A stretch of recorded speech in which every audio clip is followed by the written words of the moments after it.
पिछले चैप्टर में हमने देखा था शेन टिंगवेई ने हेसिटेशन के साथ चेन निंगज़ुए को मेंबरशिप कार्ड के बारे में कॉल किया, लेकिन उसकी इम्पेशेंट टोन और इंटरप्शन की वजह से बात अधूरी रह गई और कॉल एब्रप्टली कट हो गया। दूसरी तरफ चेन फैमिली डिनर का एटमॉस्फेयर टेंशन से भरा था। चेन चुलियन यू मान के प्रेगनेंसी रिपोर्ट से खुश सटली लियान जुए पर प्रेशर डालने लगा कि वो अपने खुद का बच्चे का प्लान करे, इम्प्लाइंग अडॉप्टेड चाइल्ड कभी बायोलॉजिकल चाइल्ड की जगह नहीं ले सकता। डिनर के दौरान चेन निंगज़ुए अपने इरिटेशन को कंट्रोल नहीं कर पाई और प्रेगनेंसी और चाइल्ड बर्थ की लगातार बातों पर सार्कास्टिकली बोल पड़ी कि उसका भाई तो अभी गर्लफ्रेंड तक नहीं है। ये सुनते ही एटमॉस्फेयर एकदम फ्रीज हो गया। सिचुएशन को संभालने की कोशिश हुई लेकिन टेंशन क्लियर थी। लियान जुए ने अपने कंपोजर बनाए रखा, कामली खुद को एक्सक्यूज करते हुए डिनर टेबल से क्वाइटली निकल गया, अपने इमोशंस को अंडर कंट्रोल रखते हुए। अब आगे बेसमेंट वाले इंटरनेट कैफे का सीन था। एक छोटी गंदी सी जगह जहां सिगरेट का धुआं और इंस्टेंट नूडल की ग्रीसी स्मेल ने पूरी जगह को भर रखा था। बाजू वाला बंदा सिगरेट में मुंह दबाए एग्रेसिवली स्क्रीन के सामने गालियां बक रहा था। क्या सैवेजेस की बातें कर रहे हो? अपने माँ के साथ खेल रहे हो क्या? कीबोर्ड को पटक पटक के और सिगरेट के ऐश नूडल्स के खाली बकेट में गिरा के वो अपनी फ्रस्ट्रेशन का पूरा डिस्प्ले कर रहा था। लगता था गेम हार गया था। शेन टिंगवेई ने एक कोने में क्वाइटली अपने स्क्रीन पर ध्यान देने की कोशिश कर रहा था। उसके स्क्रीन पर ओमेगा और नॉर्मल औरत के फिजियोलॉजिकल स्ट्रक्चर्स का कंपैरिजन चल रहा था, एक टेक्स्ट बुक के डायग्राम के रेफरेंस के साथ। यूट्रस और रिप्रोडक्टिव कैविटी का रिप्लेसमेंट डिफरेंस वो फोकस के साथ देख रहा था। लेकिन बाजू वाला बंदा जब हेडफोन्स टेबल पे फेंक के सिगरेट का बट नूडल्स के बकेट में डाल कर चला गया, तब थोड़ा रिलीफ मिला।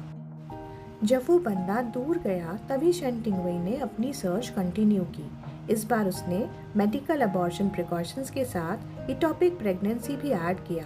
सर्च रिजल्ट स्क्रीन पर आए और जो इन्फॉर्मेशन सामने थी उसने उसे अंदर से हिला दिया।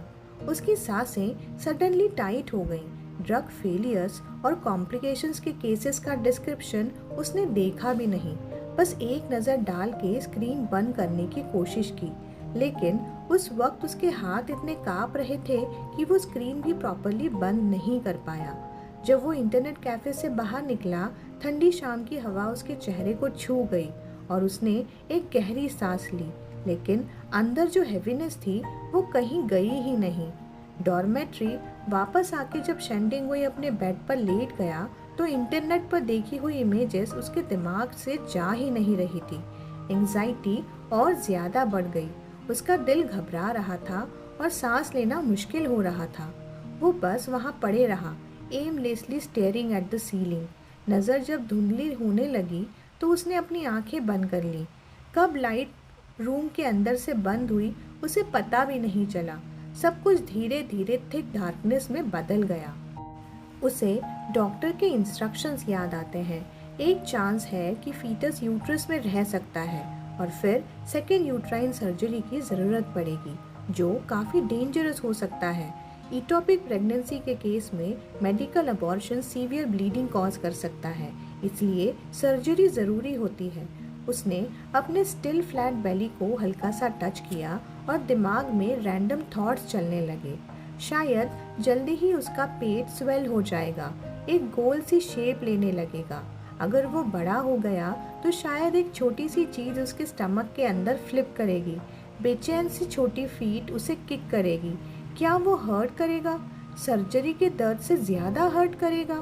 शेन टिंगवेई ने अपनी आंखें टाइटली बंद कर ली, उन आंसुओं को इग्नोर करते हुए जो उसकी आंखों के कोने से निकलकर उसके कान तक पहुंच रहे थे।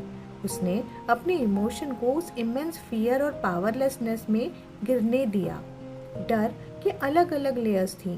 पेन का डर, हॉस्पिटल जाना और वहाँ के एक फ्रीक की तरह ट्रीट होने का डर, पर सबसे ज़्यादा डर इस बात का था कि शायद वो अपने डर को ओवरकम ना कर पाए और अपने बच्चे को रखने का डिसीजन ले ले। और अगर रख लिया तो फिर क्या? क्या वो सरवाइव कर पाएगा? उसकी अपनी हालत देखकर इस दुनिया में उसका खुद का फ्यूचर उसे दिखाई नहीं देता। ऐसे में वो अपने बच्चे के फ्यूचर के बारे में सोचने की हिम्मत कैसे करेगा। पावरलेसनेस जो उसके हर थॉट को धीरे धीरे कंज्यूम कर रही थी।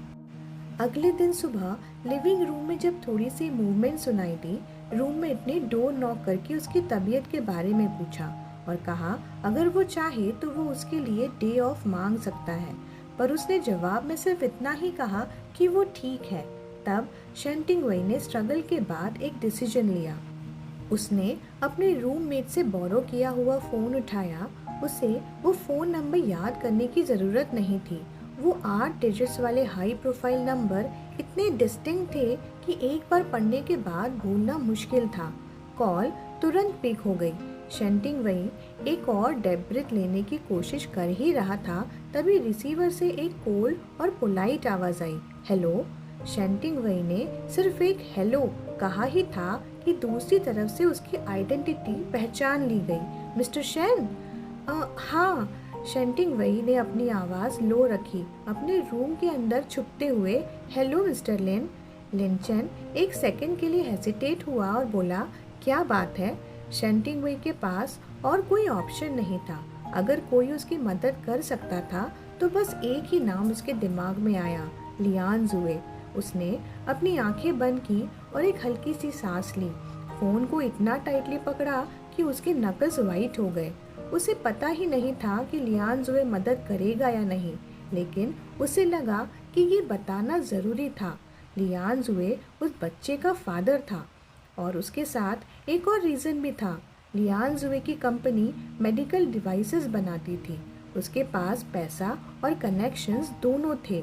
ये सबसे सेफ रास्ता लग रहा था। मिस्टर लिन, शेंटिंग वई ने धीरे से कहा, क्या आप प्लीज़ मिस्टर लियान जुए से मेरी बात करवा सकते हो? लियान जुए को कॉल आई। उस वक्त कंपनी में वीकली मॉर्निंग मीटिंग चल रही थी। मीटिंग कोई खास इम्पोर्टेंट नहीं थी, इसलिए जब लिंचन का फ़ोन आया तो लियान जुए ने मार्केटिंग और सेल्स डिपार्टमेंट के 2 डायरेक्टर्स के ऑनगोइंग आर्ग्यूमेंट को बिना रोके कॉन्फ्रेंस रूम से बाहर निकलने का डिसीजन लिया।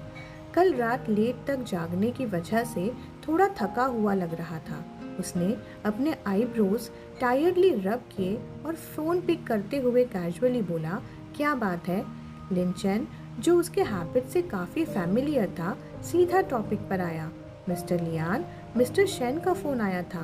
कौन? लियान जुए ने थोड़ा पॉज लेते हुए पूछा। अपना हाथ अब भी अपनी आंखों के बीच प्रेस किया हुआ था। शेंटिंग वई। लियान जुए का एक्सप्रेशन थोड़ा फ्रॉन में बदल गया।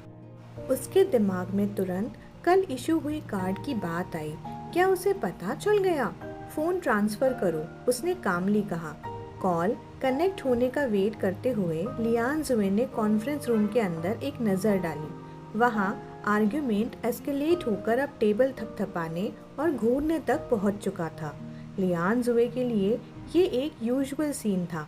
कंपनी के सीनियर लेवल एम्प्लॉयज़ का वर्क डिसएग्रीमेंट के चक्कर में आर्ग्यू करना, दोनों स्ट्रॉन्ग पर्सनालिटीज़ के साथ ये सब कभी कभी नहीं काफ़ी बार होता था।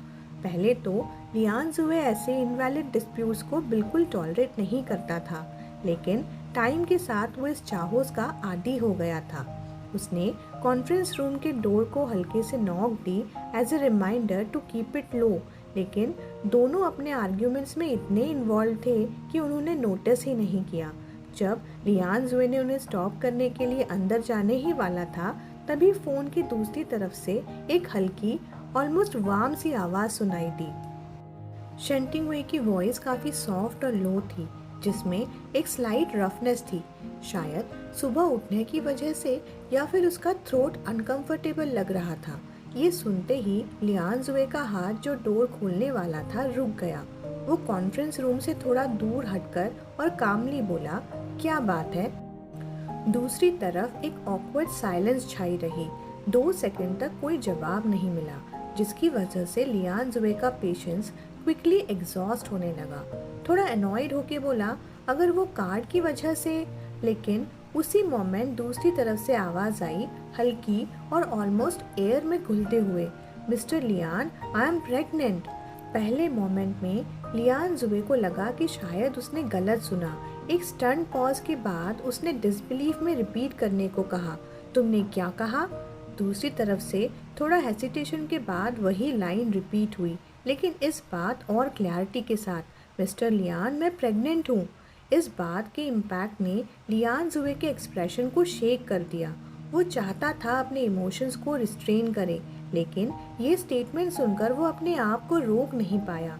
शेन टिंगवई, उसके फॉरहेड पर छोटी ब्लू वेन्स विजिबल होने लगी और उसका जॉ टाइटन हो गया। क्या तुम मुझे एक 3 साल का बच्चे की तरह समझते हो? दूसरी तरफ एक सॉफ्ट नहीं सुनाई दिया, जिसके बाद एक ऑकवर्ड साइलेंस वापस छाई रही। तभी शेन टिंगवई की ट्रेम्बलिंग वॉइस से एक और सवाल आया, क्या तुम्हारी कंपनी के पास अबॉर्शन इक्विपमेंट है?